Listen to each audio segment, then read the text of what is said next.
My voice, I'm a bit hoarse, which put me off. Um, our welcoming words this morning come to us from George Grimm Howell. We are on a journey. We didn't plan it. We didn't have time for the bread to rise.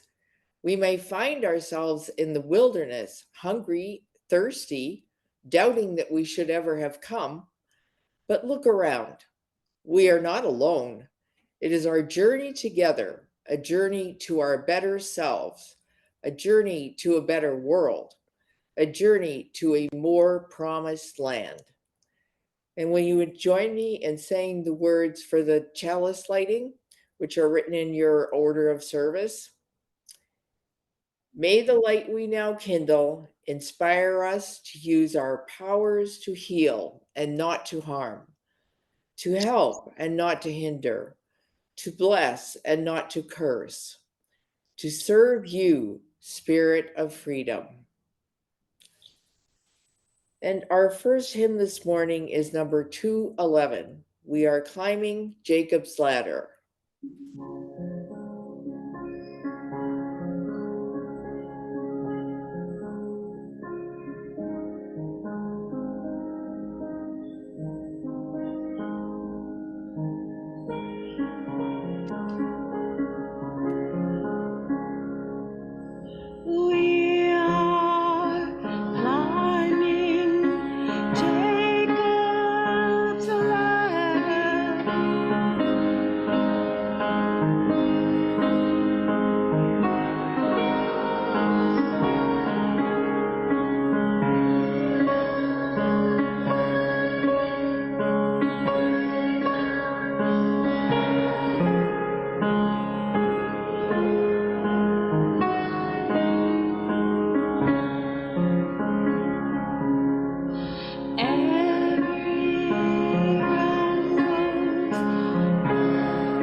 Do we have any announcements this morning?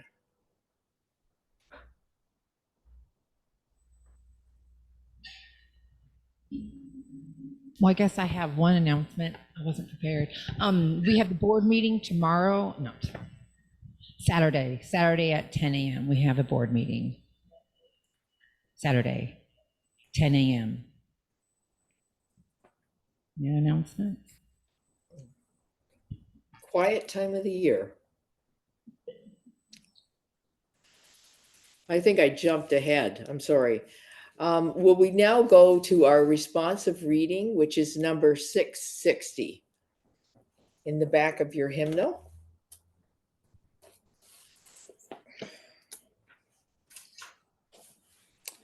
To live deliberately. Why should we live in such a hurry and waste of life?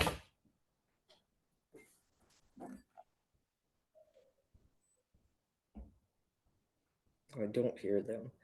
I wish to live deliberately, to front only the essential facts of life.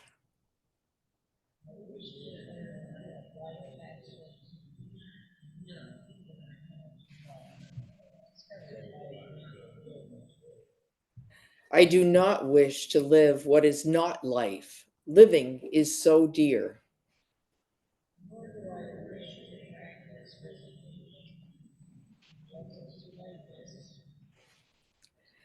I wish to live deep and suck out all the marrow of life.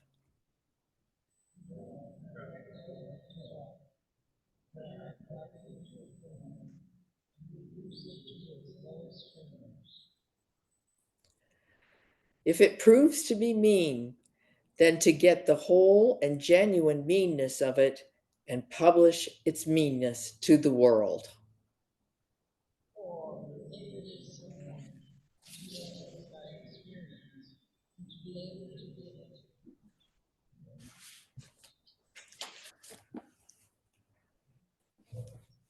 Okay, we've come to the part in our service where we will honor the joys and sorrows that anyone we've experienced during this past week.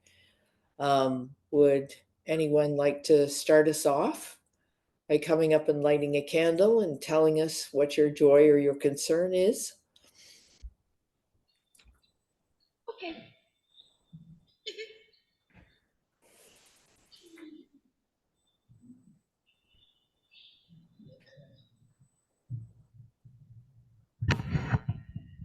It's on. I have a silly thing to share with you.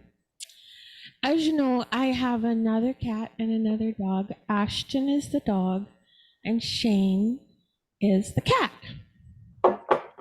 And I'm thinking I may be having to have a coming out party for them.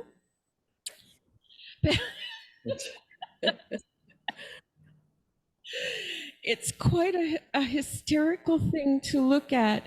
Your cat chasing the dog and then trying to, do the hoochie coochie with the dog. And it'll be turned around the other way, and the dog will be chasing the cat, then doing the same thing. I don't know what to do. So I like making people laugh. And I have a great, great little joy, and I think it must be a joyful thing for Diane too. I told her I was going to brag about it, but she said maybe I shouldn't until I listened to it. It's for sale. So I'm going to light some candles. Thanks, Patty.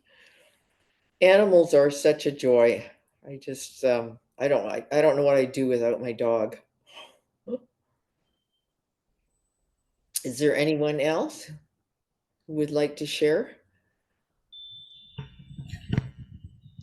Yeah, well, I have one as well. For those of you who know Alexandra, my oldest daughter, she is okay right now. But last night, she's in Savannah. She went to the hospital. She couldn't breathe, and they found blood clots in her lungs. So they did surgery right away. She said she was awake, and they went up and they pulled the blood clots, and she had a number of them in her lungs. They don't know what it was. They're going to put her on blood thinners. I talked to her after the surgery because she said she was awake during it and she sounded good. The doctors don't seem worried, but they don't know what caused it. Well, thankfully, she's okay.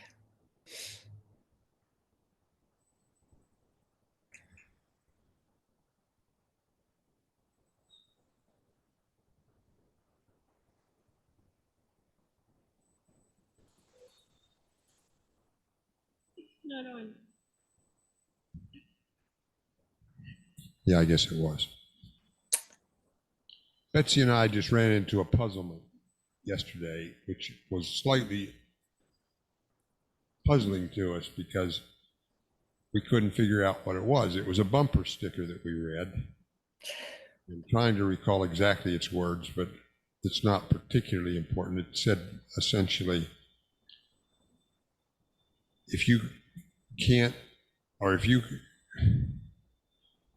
yeah, if you can't read this, if you can read this, I'm sorry, if you can read this bumper sticker, then then my cloaking device must be broken. Does everybody understand that? Yeah. We had no idea what this was. What is a cloaking device, we said. Well, somebody told us it had to do with the Enterprise go invisible. No, if you don't, Harry Potter? No, Star Trek. Or Star Trek. It's one of those things that we don't know anything about. Oh yeah, yeah. We had no idea what it was.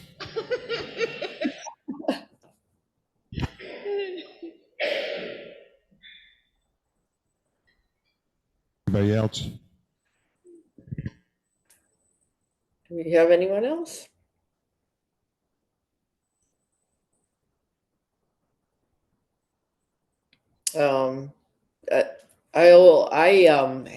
Had a joy, and then it has turned into a concern. I just came back from 2.5 weeks in Flagstaff, helping to look after the busiest 6-month-old I think I've ever met, my new granddaughter.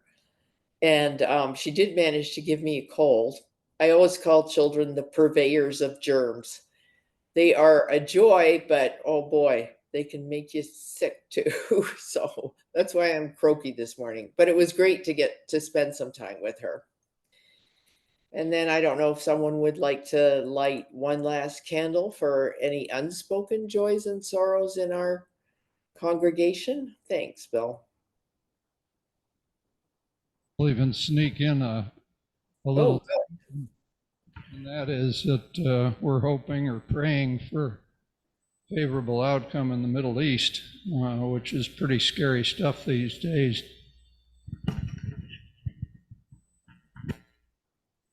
Yes, it is.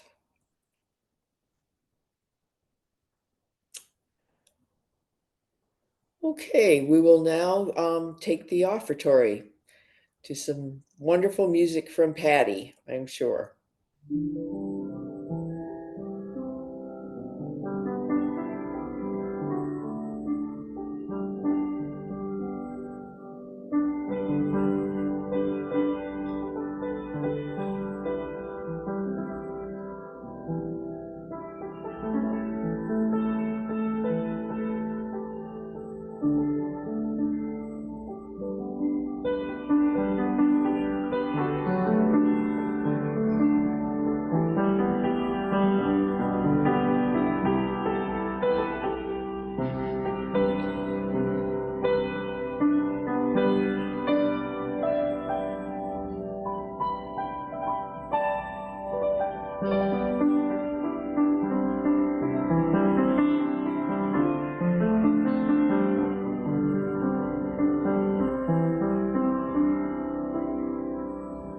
Spirit of life, come unto me. Sing in my heart all the stirrings of compassion. Blow in the wind, rise in the sea, move in the hand, giving life the shape of justice. Roots hold me close, wings set me free. Spirit of life, come to me, come to me. Our meditation reading this morning is called First Comes the Waiting. It's written by Erica Hewitt. This is the season of endings and beginnings, when the small signs of dawn pierce through the night and something new is born. But first comes the waiting. First come the lessons of endings and beginnings, the presence of life, the sheltering spirit of love grieves with those sweeping up the debris of loss, waits with those who restlessly reach out for change, grants us courage in the night to guard each other's dreams for this holy, wondrous universe. Grant us, O universe unfolding in mystery, a sense of your timing.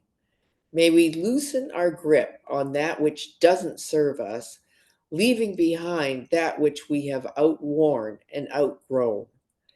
Teach us the lessons of beginnings. Remind us that such waitings and endings may be a starting place, a planting of seeds which bring to birth what is ready to be born, something right and just and different, a new song, a deeper relationship, a fuller love in the fullness of time. And now let's take a moment and think about those words that we just heard.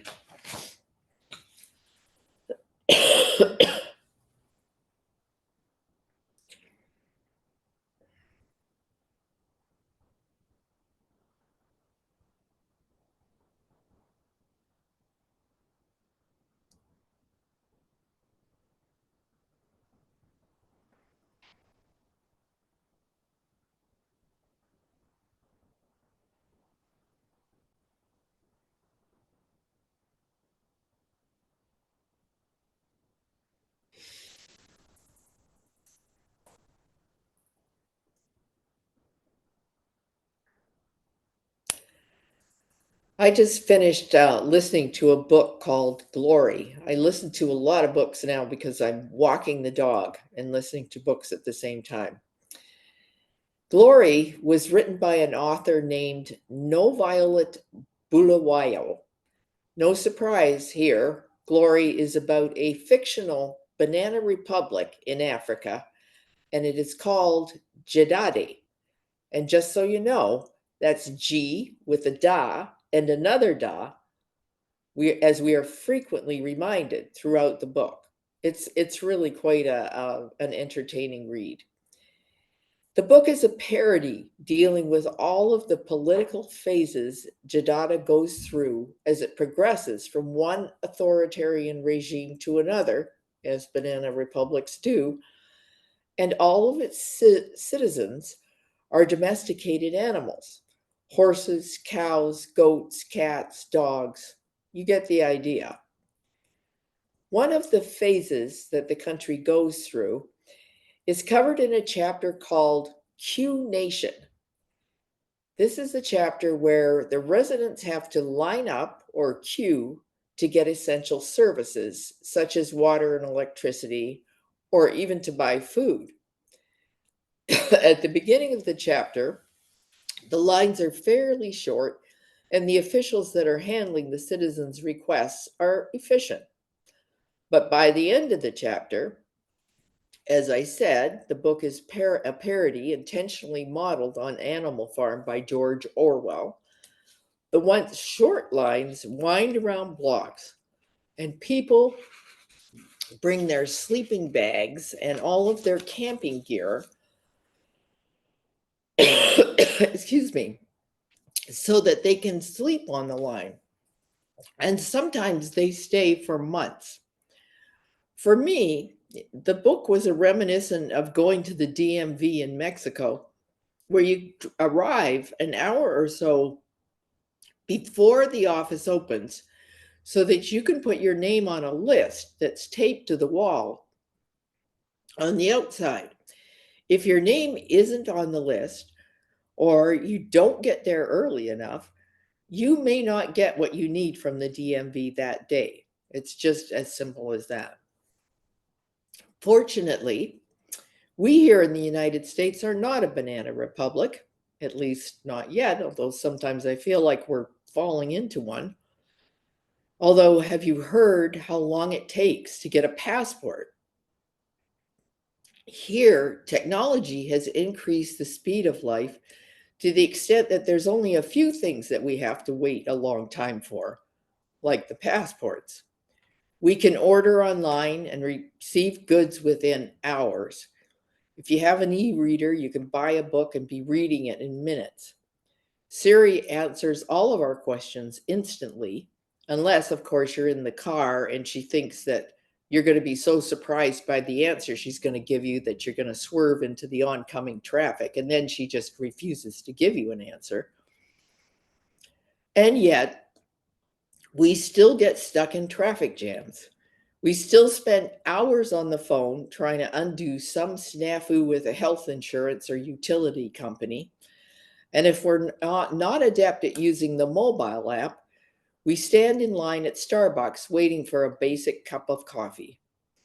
And let's not even talk about the delays that you get if you're traveling somewhere, especially by air. I'm sure we all remember the book, Don't Sweat the Small Stuff by Richard Carlson, who cautions us to stop worrying about the little things in life. There's been a number of books written on this topic of developing the patience to wait in line, wait for your meal in a busy restaurant, or wait for a delayed flight. The little things, the power of letting go, and the road less stupid, excuse me, will help you work on your patience. Of course, just because there's a ton of advice out there doesn't mean we always apply it. The fact that so many things come to us so quickly has eroded the patience that we have for waiting. Like the Gidonans in the book, when there is a queue, things can get ugly, very ugly. But where we really run into trouble is not with the everyday small stuff, it's with the big stuff. The real question is, can we give life the time to develop, especially given our shortening attention spans? Life is not something that can be rushed. And I'm talking about the big things here, like relationships, decisions about what lifestyle fits you, what your values are, what spiritual beliefs you hold for yourself, how you go on when you've lost something or somebody important in your life, maybe a job, a friend, a life partner.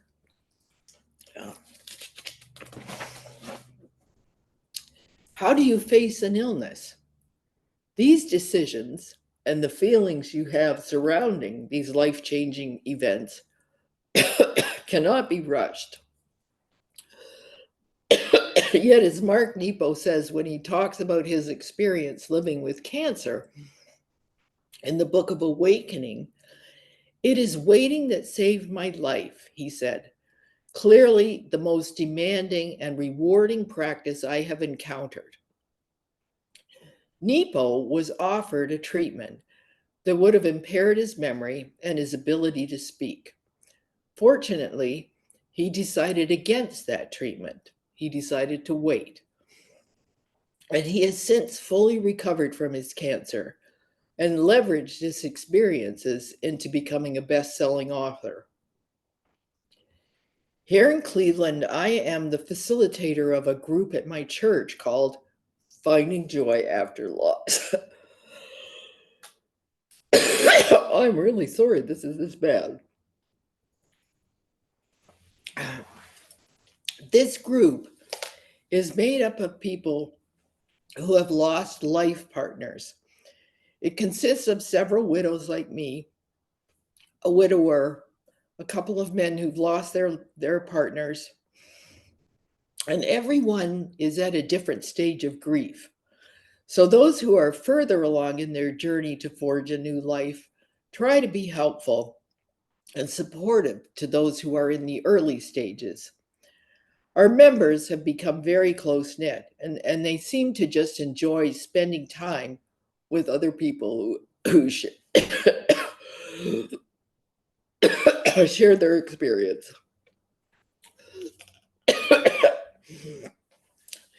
The group is a classic example of how everybody handles grief differently. For example, there's Jackie, who just lost her partner a few weeks before she joined us and said early on she could not imagine living the rest of her life without a man. While Nancy has been widowed 9 years and never dated. Who is right? Neither. You have to go with what's right for you. The question to ask yourself in this instance, and in most life changing situations, is are you emotionally ready for something new? Or should you have the patience to wait until you are ready? To continue with the example of losing a life partner, I've been on some dating websites and I'm seeing men who have just lost their wives, yet they feel that they can't waste time grieving because they might be in their late 60s or early 70s and they don't know how to face being alone for the rest of their days. Their profiles give away the fact that they are really not ready. They want to replace their lost loved one with a woman who is a clone of their wife, which would be nice, but it's also not very likely. So, what are their chances of finding real success in a new relationship? Adjusting after the loss of a partner is definitely one time you need to have patience with yourself and with life. There's many other situations where we do feel like practicing the patience needed to let things unfold as they should. Do you remember shopping for a house? Or maybe you're looking for a house now. How many disappointments have you had because you either can't find what you want or someone else got to the right house just before you did? What about that surgery or medication that you think is going to be the magic trick to ease your pain or make your body right again? What about taking time to find the right spiritual home for yourself? Can or should you feel pressured to rush these decisions? Oh man. Let's give some thought to our state of being while we impatiently wait for these big life events to work out. Generally, it's not a good state of being. We are stressed, we're on edge, we are not at peace. Lao Tzu tells us, I have just three things to teach: simplicity, patience, and compassion. These are your greatest treasures. Patient with both friends and enemies, you accord with the way things are. Yes, it's important not to sweat the small stuff, but it's critical not to sweat the big stuff. We need to allow life to evolve as it should. We need to relax, see how things are, and accept how things are because we can't change them. Taking our time making big decisions means the difference between getting what we really want and need or making do, compromising. As Nepo says, fear wants us to act too soon, but patience, hard as it is, helps us outlast our perceptions.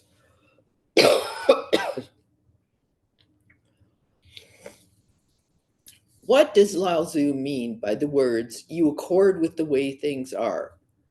To me, he means a state of peacefulness that can never be reached when we are impatiently looking for just the right spouse, house, or job, or whatever it is you desire.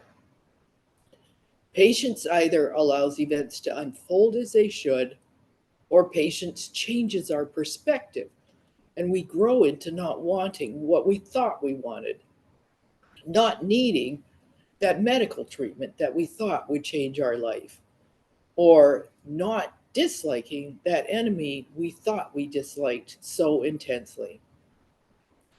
What was once so critically important becomes no longer important when we take the time to see the big picture.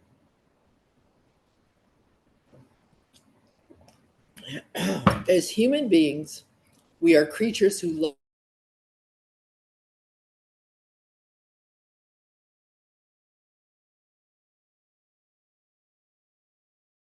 love and insecure and fearful.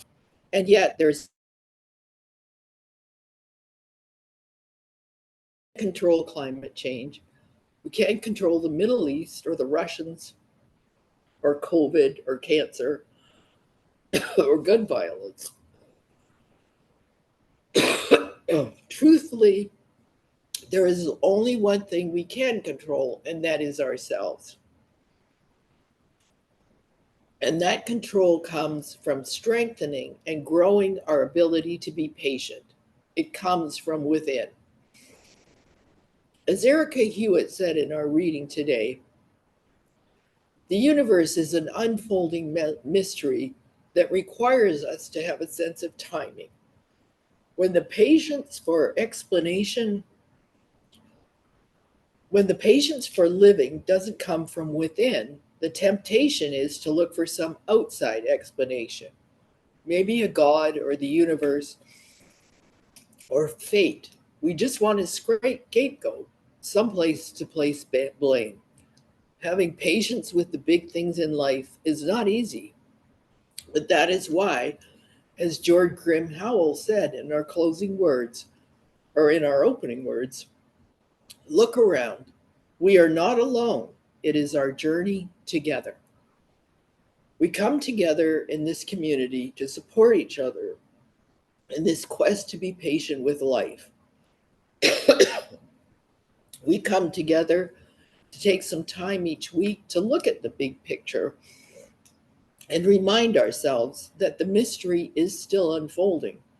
No matter how grim it may seem at any given moment, no matter how short of time some of us might think we are, there is always time to wait and watch until we know by our own feelings of peace and centeredness that we've reached the right place, the right decision, the right choices.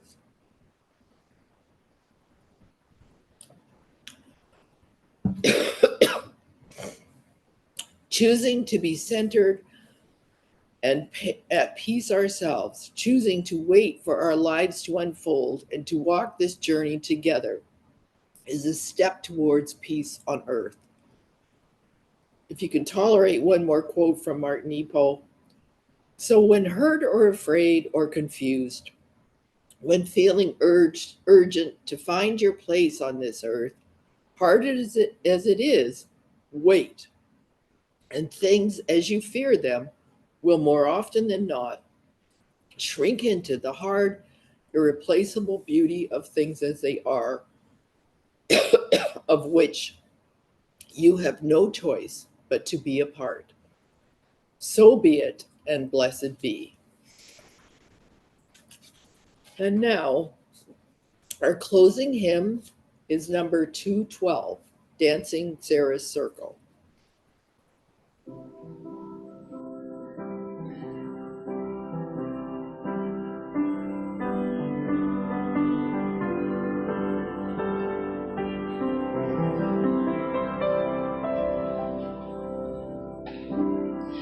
We are dancing Sarah's circle. We are dancing Sarah's circle. We are dancing Sarah's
And our closing words are from the formation prayer. May our transfigured hearts be hewn into tools that give life, or works of art that inspire, or maybe a smooth, flat stone flung from a child's hand that skips on water for one sparkling moment. And when changes come again, may we be content to let the ocean waves of time gently release us as humble grains of sand to caress the toes of curious beachcombers. Let our lives be formed and reformed and transformed again for love and justice, for we know that this is holy. Amen and blessed be. And will you join me in the words for extinguishing the chalice? We extinguish this chalice, but not the light of truth, the warmth of community, or the fire of commitment. These we carry in our hearts until we are together again.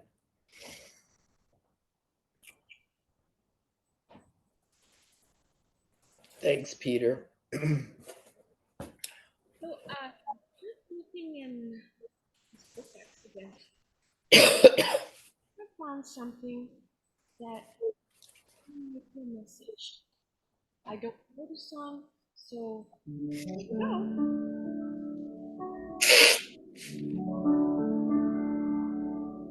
World so eagerly expected, world so recklessly rejected.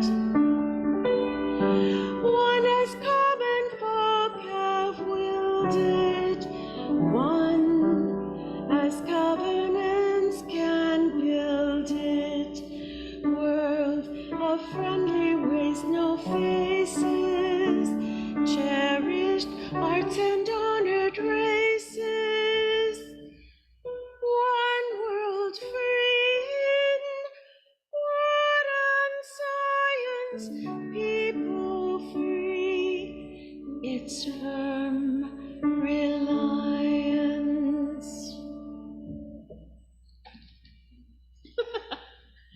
Sort of fits. I apologize so much. I didn't realize when I started talking that I was going to be breathing through my mouth, and it really dried my throat up.